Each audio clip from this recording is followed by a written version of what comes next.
In a small Nigerian village, one girl carried a secret so heavy it nearly destroyed her. They whispered, they judged, they broke her spirit, but she found her voice, and with it, she gave hope to countless others. This is the story of the girl with the untold secret, a journey of pain, courage, and redemption. Don't miss it. Like, share, and subscribe to Folktales by Kelvin for more powerful. The morning sun rose soft and pale over Umuike, a small town where the air smelled of wet earth and wood smoke. Roosters called from behind fences. Women swept their front yards with short brooms.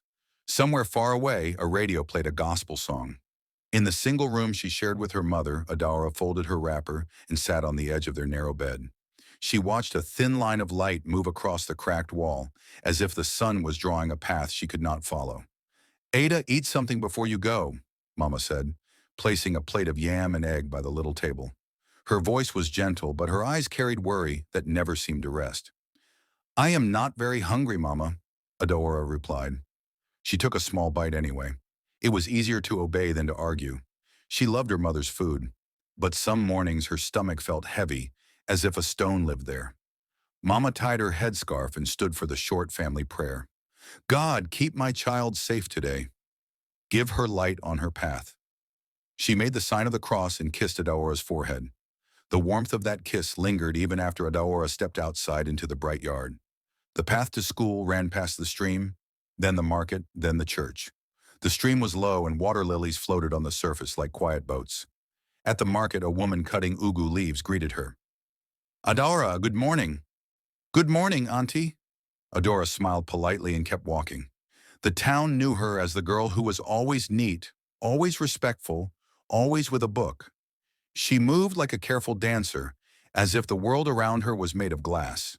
People said she was beautiful, with clear brown skin and eyes that looked as if they were thinking of far places. But those eyes also carried a shade of sadness that the sun could not chase away. At school, she took her usual seat by the window. The classroom smelled of chalk and dust.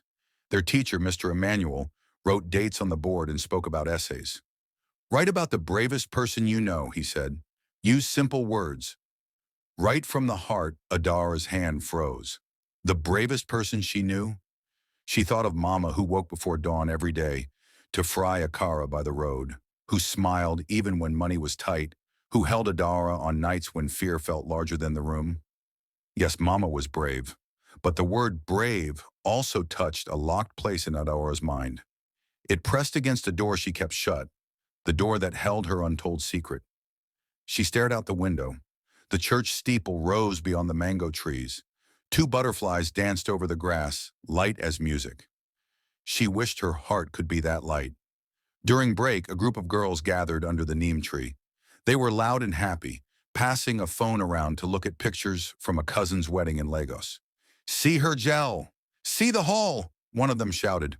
"Will you go to Lagos after WAEC?" another asked, turning to Adaora. "Maybe," Adaora said, "if I get admission." She did not say that Lagos felt both like a dream and a storm. She did not say that big cities had many corners where shadows could hide. A boy from the next class walked by, whispering to his friend.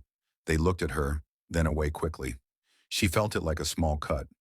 People had their stories about her family, stories told in low voices at the barber shop or during market gossip.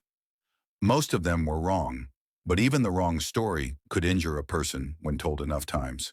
When the bell rang, the day pushed forward. Lessons, notes, a short test. At closing time, Adaora packed her books and walked home slowly. The afternoon heat pressed on her skin. Children played 10-10 in front of a kiosk.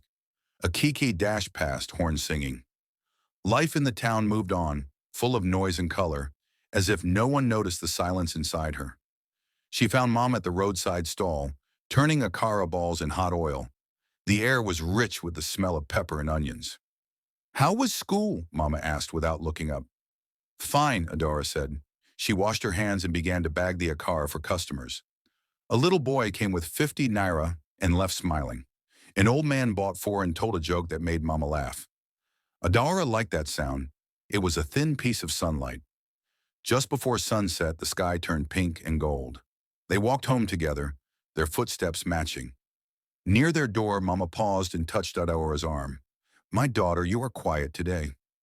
"I am always quiet," Adaora said with a small smile. "Not like this," Mama answered. She waited, giving Adaora time to speak if she wanted.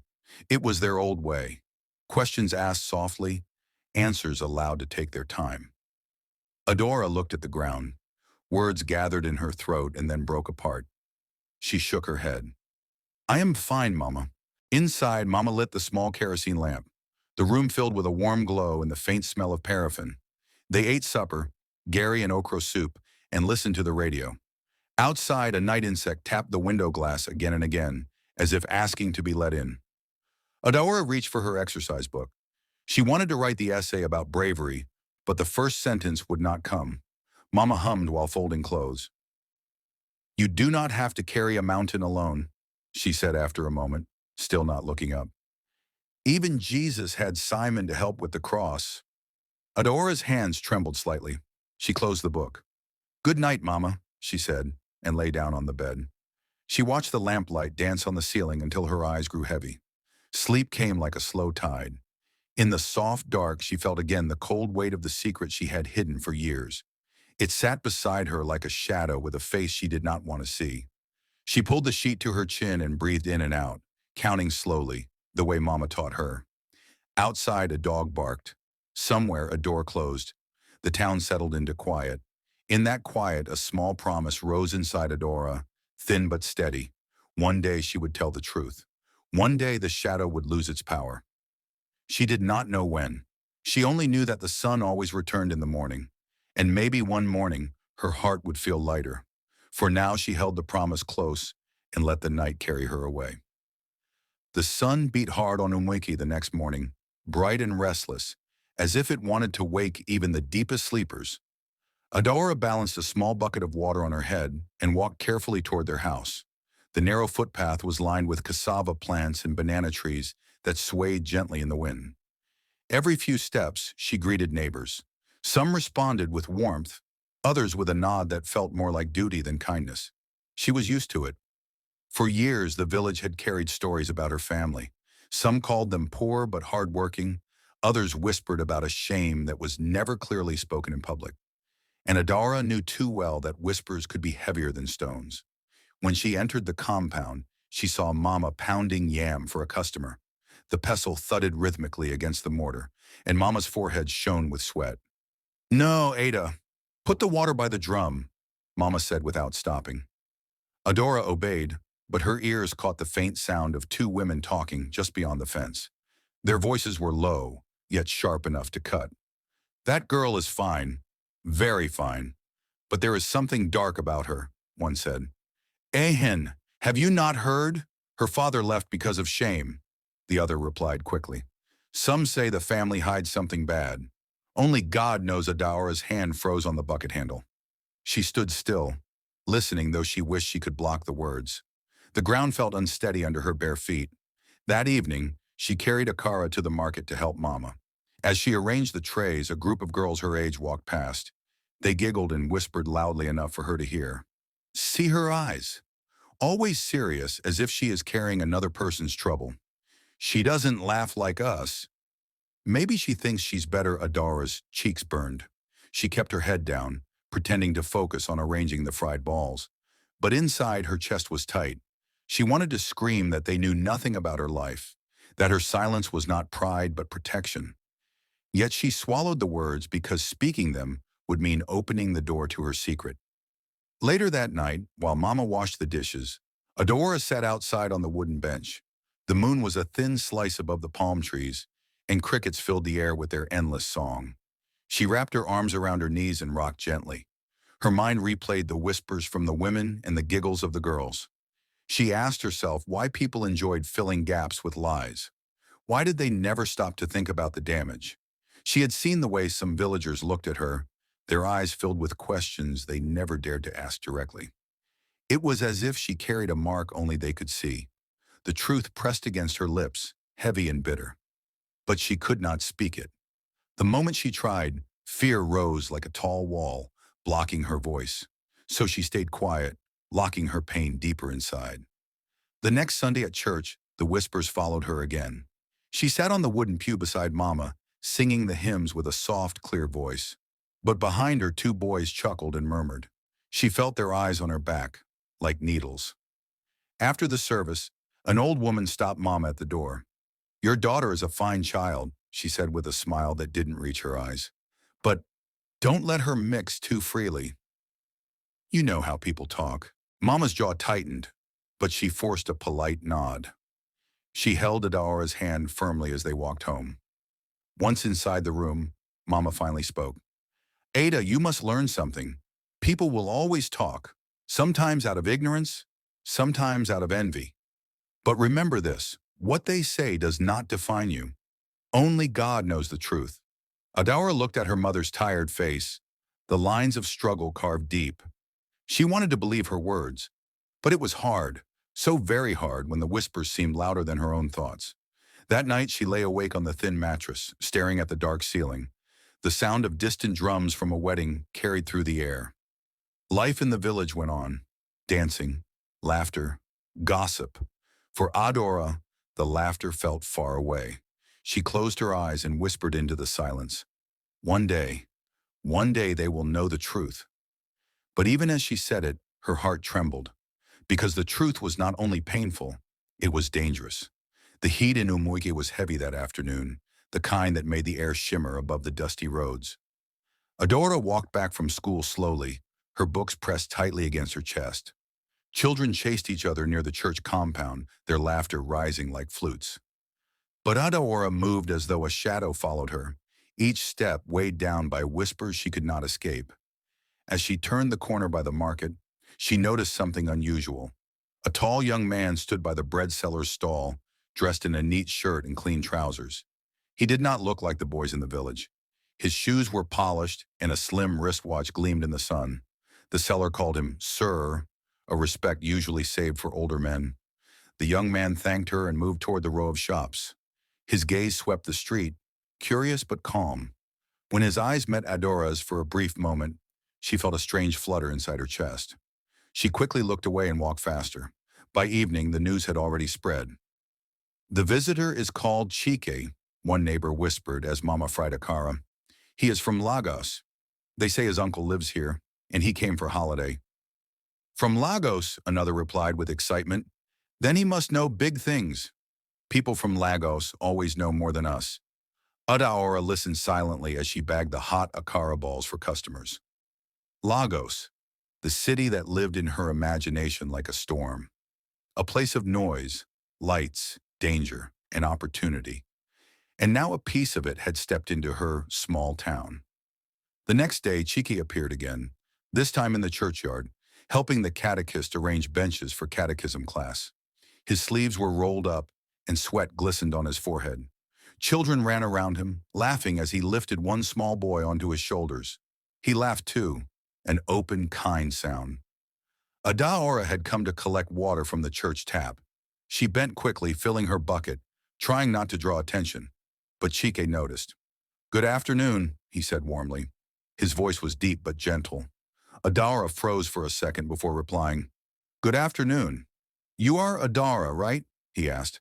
"I heard your mother sells akara by the roadside. Best akara in Umuike, they say." She blinked, surprised. People rarely spoke to her so directly, at least not strangers. "Yes, she does," she answered softly, adjusting her wrapper. "Then I must come and try it," he said with a smile. "I will tell her myself." Adaora lowered her gaze, embarrassed by his boldness. She lifted the bucket carefully and walked away, her heart beating faster than usual. That evening, true to his word, Chike appeared at their stall. He greeted Mama respectfully and bought akara, praising it after his first bite. "You are truly blessed with good hands, Mama," he said. Mama laughed in delight. "Thank you, my son. Lagos has not spoiled your manners." Cheek turned to Adaora, who was quietly arranging coins. "You did not tell me it was this good," he teased. She said nothing, only pressed her lips together and continued counting the money. Mama raised her eyebrows slightly at her silence, but said nothing. As days passed, Chike became a familiar sight. He helped elders carry heavy loads from the market, played football with the boys, and greeted everyone with respect. The villagers began to like him quickly. But what drew whispers was how often his eyes seemed to follow Adaora. One afternoon under the shade of the neem tree, he approached her. "Why do you always look like you are carrying a heavy bag nobody can see?" he asked suddenly. Adaora's eyes widened. "I don't understand." "I think you do," Cheek said softly. "I don't mean to pry. I just, I notice things. You smile with your mouth, but not with your eyes." Her chest tightened. Nobody had ever spoken to her like that. For a moment, she wanted to tell him everything, to pour out the secret she had locked away for so long. But fear rose quickly, shutting her mouth. "I should go," she said, picking up her books and standing. Cheek did not stop her.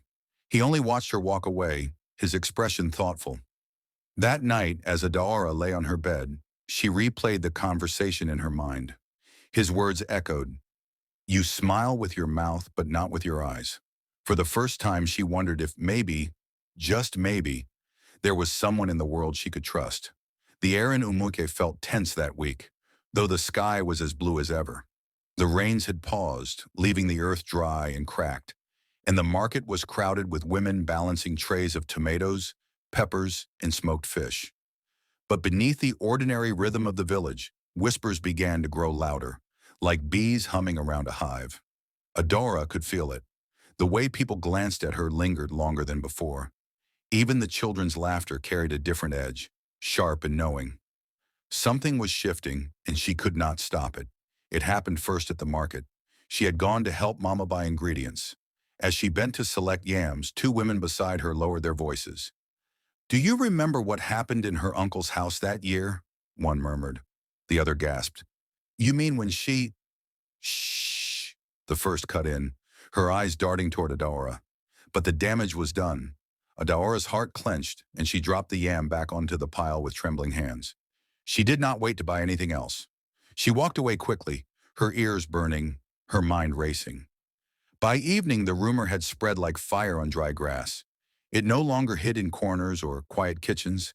It leapt into the open. At the village square, during a meeting about sanitation, one of the elders cleared his throat and said, "We must be careful what kind of example our young ones set. Some girls carry shame, and if we allow them to mingle freely, that shame will stain others." His eyes flicked briefly toward Adaora, who stood in the crowd beside Mama. Murmurs rose. Some heads turned. Mama's hand gripped Adora's arm tightly, a silent shield. But the worst came 2 days later. It was a Sunday afternoon, the kind of day when the streets were still, and the air smelled of fried rice and stew from family kitchens. Adaora was walking home after choir practice when she heard raised voices near the well. She recognized them immediately. It was Uncle Ifeanyi's wife, Ngozi, the woman who had never liked her. "She acts holy in church," Ngozi spat, her voice carrying. "But let us tell the truth. Years ago, that girl nearly destroyed her own family. Her uncle tried to correct her, and she brought shame by fighting him like a wildcat. Till today, they hide the matter." "Tell me, is that the mark of a good girl?" Gasps rose from the group of women gathered around. Some covered their mouths. Others looked shocked, curious, hungry for more. Adaora froze where she stood. Her legs felt like wood, her chest like a drum beaten too hard. She wanted to run, but her body refused to move.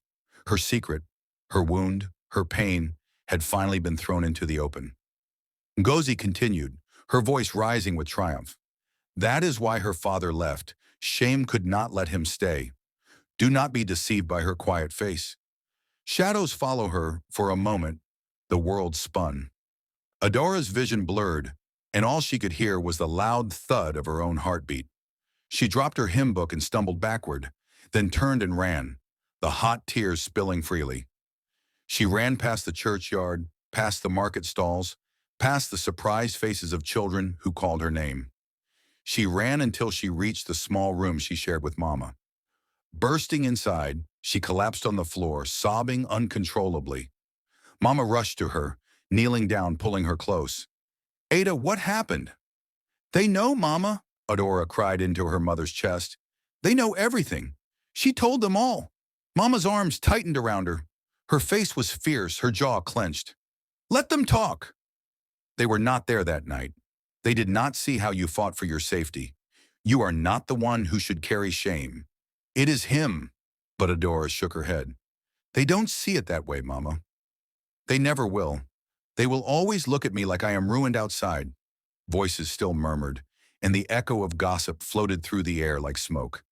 Inside, Adaora felt as if her world had broken apart. Later that night, when the village quieted, she sat alone under the stars. Her secret was no longer hers. It had been torn from her hands and scattered for all to chew and spit. The shame, the fear, the anger. All of it crashed inside her like waves. She whispered into the dark, her voice shaking. I cannot stay here anymore. For the first time, the idea of leaving Umuike did not feel like a dream. It felt like survival. The morning after the gossip exploded in the village, Adaora woke before the cock crowed. The small room was still dark, her mother asleep beside her. For a long moment she lay staring at the weak glow of the kerosene lamp that had burned through most of the night. Her eyes were swollen from crying.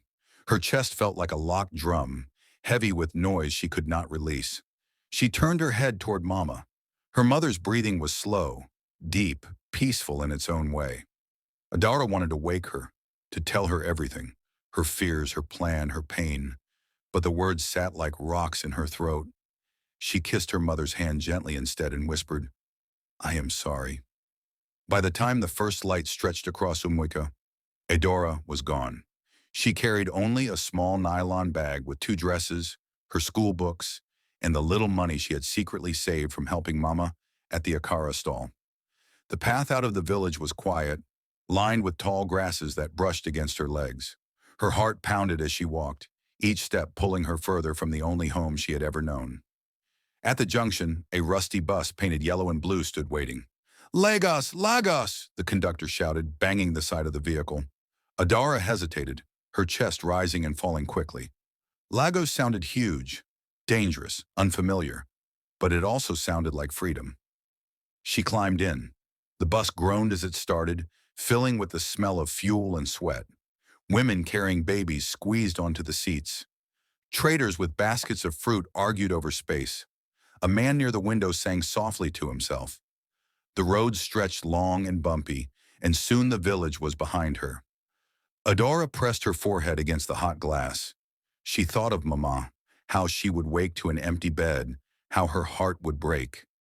A tear slid down Adaora's cheek, but she told herself this was the only way. The village would never let her live in peace. Lagos was her chance to hide, or maybe to begin again. By the time they reached Lagos, the sun was low, painting the sky with tired orange streaks. The city rose before her like another world. Tall buildings, endless traffic, loud horns, hawkers shouting prices for gala, groundnuts, and cold water. The air was thick with exhaust fumes and roasted meat. Down here, the conductor barked, and Adaora stepped into the madness of Ojuelegba. Cars weaved dangerously, streetlights blinked, music blasted from a kiosk. People moved in every direction, fast and urgent, like they were all chasing something. Adaora clutched her small bag tightly. She had never felt so small in her life. Night came quickly. She found herself sitting on a low pavement near a busy road, unsure where to go. Hunger gnawed at her stomach, but fear was louder. She thought of Mama's voice warning her long ago. Lagos can swallow a person whole if they are not careful. A group of boys laughed loudly as they passed, their eyes scanning her. One of them whistled, but she turned away, hugging her bag. For the first time, she wondered if running was a mistake. Just then, a woman selling bread in Akara stopped near her. My pekin, why you dey sit for road by this time? She asked, her voice kind but firm. Adaora lifted her eyes, struggling for words. I just came from the village. I don't have where to stay. The woman studied her, suspicion flickering in her gaze, but also pity. Lagos no be place for small girl like you to stay outside. Come, follow me. At least you go sleep under roof tonight. Gratitude flooded Adaora's chest. She followed the woman to a small wooden kiosk by the roadside. Behind it was a tiny room with a mat on the floor. The woman's 2 daughters were already asleep, curled up together. You go manage here, the woman said. Tomorrow we go think of something. Adaora thanked her with a shaky smile and lay down on the mat, her bag under her head. The wooden roof leaked in one corner, and the noise of traffic never stopped, but it was shelter. That night, sleep came slowly. Her mind replayed the scene in the village square. Ngozi's voice like a dagger. She saw Mama's face, strong but wounded. She saw the bus pulling away. But beneath the fear and guilt, something else stirred. Hope. The city was vast, full of strangers. Perhaps here she could disappear. Perhaps here she could find a way to live without shame. As dawn approached, Adaora whispered to herself, "This is the beginning." She did not know how hard Lagos would be, how cruel and kind it could turn at once. She only knew she had crossed a line she could never return from. And for the first time, the untold secret was far behind her, though its shadow had not fully left. The weeks that followed were some of the hardest of Adaora's life. Lagos was not the dream people in the village imagined. It was a city that tested every step. The woman who had given her shelter the first night could not keep her for long. "I get my own wahala," she said kindly but firmly. So Adaora found herself drifting, sleeping in kiosks when traders allowed, sharing space with strangers at motor parks, or curling up beneath shop verandas when rain threatened. Her money finished quickly. To survive, she carried trays of pure water on her head, selling at traffic stops. The sun scorched her skin. The noise of honking buses filled her ears. At night, she often cried quietly, missing Mama's warm hands, missing the steady rhythm of home. She sometimes thought of going back, but the memory of Ngozi's loud voice in the villagers' stares always stopped her. One evening after a long day of hawking, Adaora sat on the edge of a dusty gutter, her feet sore. A young woman with braided hair and a bright yellow dress stopped beside her. She carried a small bag marked Women's Center Lagos. "My sister, are you okay?" the woman asked, crouching to meet Adaora's tired eyes. Adaora hesitated, unsure whether to answer. Lagos had taught her to be careful, but something about the woman's voice was gentle. I'm fine," she murmured. "You don't look fine," the woman replied softly. "My name is Ijoma. I work with a group that helps young girls. We give food, a safe place, sometimes even training. Would you like to come?" Adaora stared at her, torn between fear and longing. She wanted to trust, but her secret was a wall that kept her heart guarded. Still, the thought of sleeping another night on cold concrete made her nod slowly. The Women's Center was a small building tucked behind a busy street. Inside, the air smelled of beans porridge and disinfectant. A few girls around Adaora's age sat at a table, eating and laughing. For the first time in weeks, she felt a flicker of safety. That night, she slept on a real mattress, thin but clean, with a blanket that smelled of soap. She woke to the sound of other girls chatting about school and work. It was strange but comforting, like stepping into another family. Days turned into weeks. Adaora joined small classes where they taught tailoring, catering, and basic computer skills. Ijoma encouraged her to read and write again. Slowly, the heaviness in Adaora's chest began to ease. Yet her secret still haunted her. She kept it locked inside, speaking little when others shared their stories. Some girls told of being forced into early marriage, others of running from abusive homes. Adaora listened quietly, her heart aching, but her lips sealed. She feared that if she spoke, the shame would return, even in this safe place. One afternoon, while Adaora was learning to use a sewing machine, she heard a familiar voice. "Excuse me, I'm looking for someone." She froze. It was Cheeky. He stood at the doorway, taller than she remembered, his shirt neatly pressed. His eyes scanned the room until they landed on her. Relief washed over his face. "Adaora!" Her heart pounded. She had not seen him since the day she ran. Shame and anger rose at once. "How did you find me?" she whispered when he drew near. "I asked around in Umuike," he said simply. "I came to Lagos for you. You shouldn't have to face this city alone." Tears pricked her eyes. Part of her wanted to run again, but another part wanted to collapse into his arms. She shook her head. "You don't understand. If people know the truth," Cheek interrupted gently, "I know more than you think, and I don't care about gossip. What happened was not your fault. You survived. That makes you strong." The words hit her like cool rain on dry soil. For years she had carried the secret like a curse. But here was someone saying she was not ruined, not to blame. That night, Adaora sat with Ijoma and finally spoke. She told her story, the uncle, the struggle, the shame, the gossip that drove her out. Her voice trembled, but Ijoma listened without judgment, holding her hand. "You are not alone, Adaora," she said firmly. "Your story is painful, but it can also be powerful. Healing begins when you stop hiding." For the first time in her life, Adaora felt lighter. In the weeks that followed, something changed. She began to laugh more easily with the other girls. She sewed small dresses with careful stitches. She joined in the center's outreach, handing out flyers that read, "Your voice matters." "You are not alone." One evening, standing outside under the Lagos sky, she whispered a prayer. "God, thank you. Maybe I can rise from this after all." The secret was still part of her, but it no longer chained her.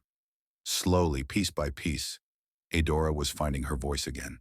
The rainy season had returned, and Lagos streets glistened with puddles that reflected the sharp lights of passing danfos. Adaora stood by the doorway of the Women's Center, watching the rain fall like silver threads. Only months ago, she had sat in the same spot, silent and broken. Now she stood taller, her shoulders less bent beneath the weight of her past. Inside, the girls were gathered for their weekly meeting. They sat in a circle on plastic chairs, sharing stories of pain and survival. Adaora listened, nodding, her hands clasped tightly. For weeks she had spoken little, but tonight was different.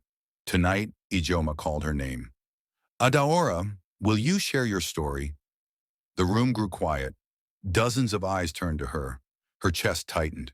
She wanted to refuse, to shake her head and melt into the shadows. But then she thought of Mama's tired smile, of the gossip that had nearly destroyed her, of Chiki's steady voice telling her she was strong. Slowly she stood. Her voice trembled at first. "I grew up in Umuike, a small village. People thought my life was simple, but behind our closed door, I carried something I could not say. My uncle." Her throat closed. She swallowed, forcing the words out. "My uncle tried to take from me what was not his. I fought him. I protected myself. But instead of believing me, people whispered. They blamed me. They made me feel like I was dirty, like my life was spoiled." The silence deepened. A girl across the circle covered her mouth with her hands. Another nodded with tears in her eyes. Adaora continued, her voice growing steadier.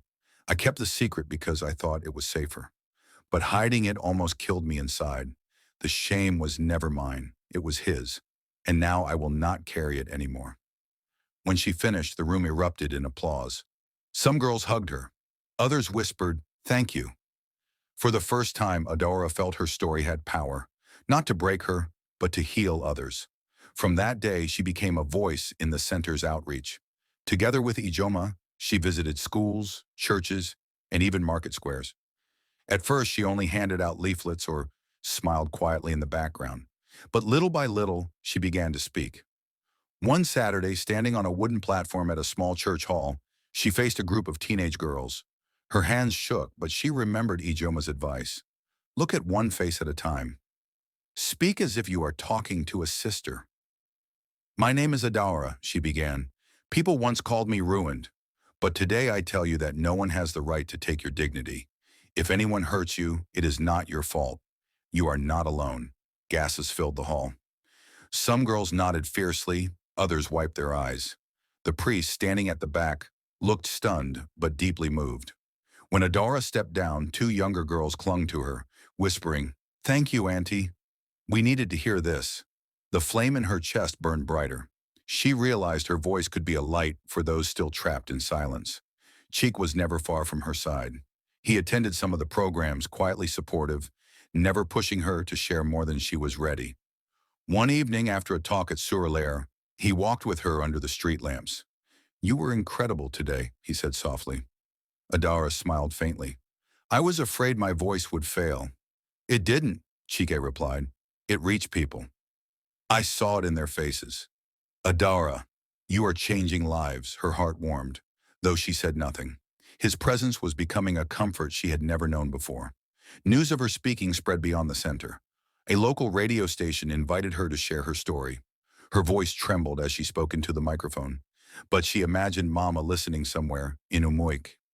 "To every girl hiding in shame, she said on air. Your silence does not protect you. Your truth can set you free. The phone lines buzzed with callers, women and men, young and old. Some wept as they thanked her. Others confessed their own secrets for the first time. Adaora left the studio shaken, but also filled with awe. That night she lay awake, staring at the ceiling.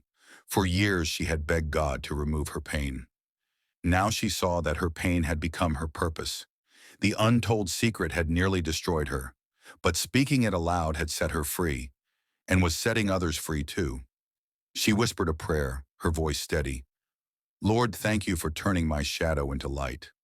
The journey was not finished. Healing was not complete. But Adaora had found her voice, and with it, her strength. The bus rattled along the old road to Umuike, bouncing on potholes, its horn blaring at goats that refused to move. Adaora sat by the window, her eyes fixed on the familiar fields of cassava and tall palm trees.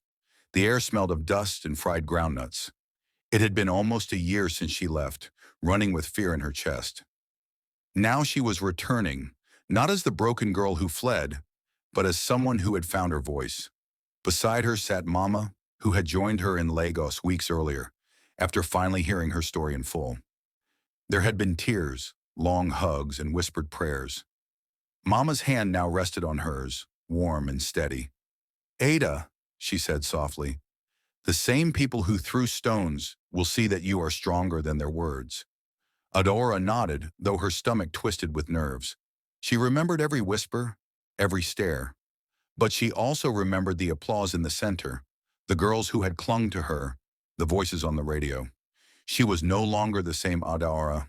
When they arrived at the village square, the sight that greeted her took her breath away. A small crowd had gathered, neighbors, children, even elders. Some had curious faces, some skeptical, but many carried looks of quiet respect. News of her speaking and her courage had traveled back before her. The catechist invited her to speak at the church hall that afternoon.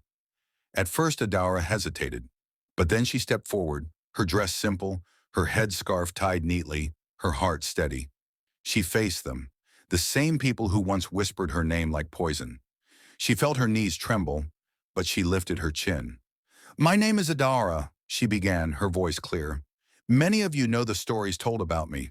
Some of you even repeated them. For years I lived in silence, carrying shame that was never mine. But today I stand before you with the truth. I was not weak. I was not ruined.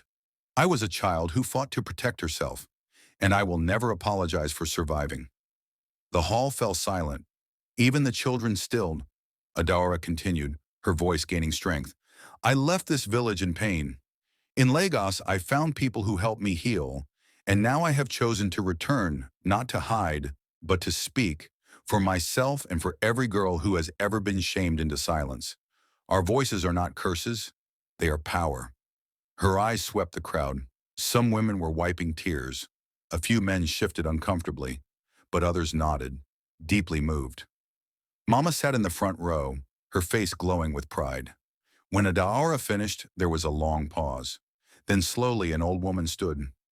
My daughter, she said, her voice trembling, for years I judged you without knowing the truth. Forgive me, another followed. We believed lies, but today you have taught us courage. The words washed over Adaora like cleansing rain. For the first time she saw not shame in their eyes, but respect. In the days that followed, the whispers that once haunted her changed.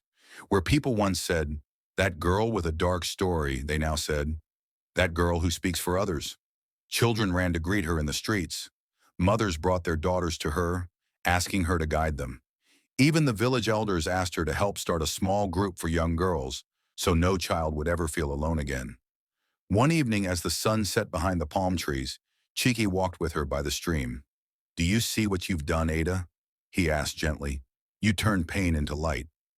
You rose above their whispers, Adaora smiled faintly. The water shimmered gold in the fading light. I thought my secret would destroy me, but maybe God allowed me to carry it so that others would find hope. Cheek looked at her, admiration in his eyes. You are braver than anyone I know. That night, Adaora lay on her mat, listening to the quiet hum of the village. She thought of her journey, from the girl who trembled under whispers to the young woman who could stand before a crowd and speak the truth. Her heart no longer felt like a cage. It felt like a drum, steady and strong. She closed her eyes and whispered, "Thank you, Lord." I am free, and for the first time in her life, Adaora's sleep was peaceful, untouched by shadows. The girl with the untold secret had finally risen above it, transformed into the girl with a voice that could not be silenced.